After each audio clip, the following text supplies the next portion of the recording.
Many people believe that if you want to change your life with a purchase, it has to be something significant, like real estate, a car, or even a business. Some think that buying anything at all cannot truly change your life. It might improve comfort, but it won't affect the overall situation. Hello everyone, welcome to the From a Dream to Reality channel.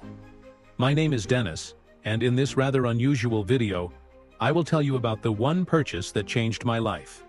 If you're curious about what it was and how it happened, watch this video until the end. You will be surprised. I used to believe that too, and I was shocked at how wrong I was. Today, I will share my personal story of how one small thing set a chain of changes in motion. If you have any guesses about what it was or have a similar experience, pause this video and share your thoughts in the comments. I'd love to hear them. For many years, I worked in IT, trying different fields and learning various programming languages, but I could never follow through. There were many reasons for this, but the main one was always the same. I was totally addicted to video games. Now, don't confuse this with gambling addiction. That has its own special place in hell. Whenever I had the chance, I would escape into the virtual world instead of facing reality. Even though it didn't affect my work achievements, it held me back from progressing and reaching something greater. Then, the full-scale war began. I had to evacuate, and for half a year I was almost out of work. It seemed like the perfect moment, even for a procrastinator like me, to pull myself together and start learning something new. Since my usual comfort zone no longer existed, I decided to study Python. At first I used my phone, then I bought a cheap laptop. I was making progress, but soon video games started consuming my time again. Years passed. A new comfort zone formed. My cheap laptop turned into a powerful gaming beast, while my programming knowledge faded so much that I could no longer write even a simple, "Hello World," without help. I kept swinging between extremes. At work, I gave it my all until burnout, and at home, I escaped into virtual worlds. It seemed like the only one who understood me was my cat, who always lay beside me.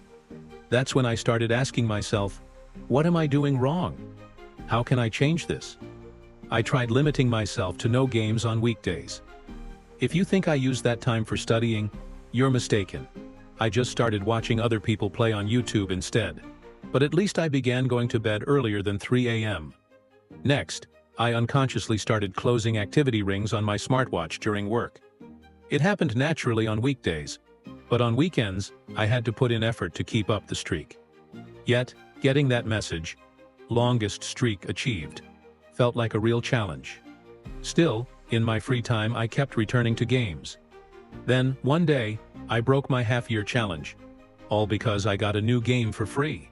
And so the cycle continued. Work. Games, games, work. At some point I had enough. I decided to sell my gaming laptop for almost nothing. But how could an IT specialist work without a proper tool? Maybe I should get a weaker laptop that couldn't run games. I had already tried that. It didn't work. First I would play older, less demanding games, and then I'd upgrade my hardware again, restarting the cycle. Then I stumbled upon a MacBook Pro. I had always thought they were ridiculously expensive. But as it turned out, you can find affordable options on the second-hand market. I bought a MacBook Pro 13-inch, late 2013 base model. The first thing I did after setting it up was, of course, not learning or improving myself. No, I figured out how to install and run games. But after playing for just half an hour, I realized that I didn't want to play anymore. Not because the laptop couldn't handle it, this old guy still had some power, but because I had no desire. Then came programming. I quickly regained my skills and even wrote a script to automate some work processes.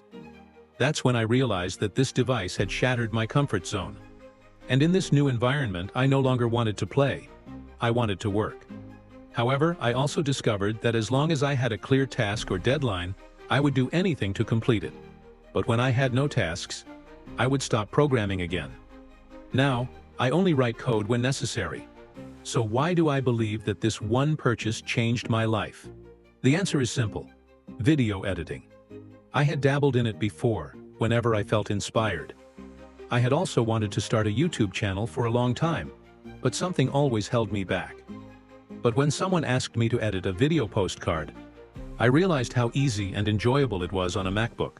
That's when I took the leap into the unknown, started my channel, and began doing what I truly enjoy. Now, I constantly learn, discover new tricks, set challenges, and find ways to solve them.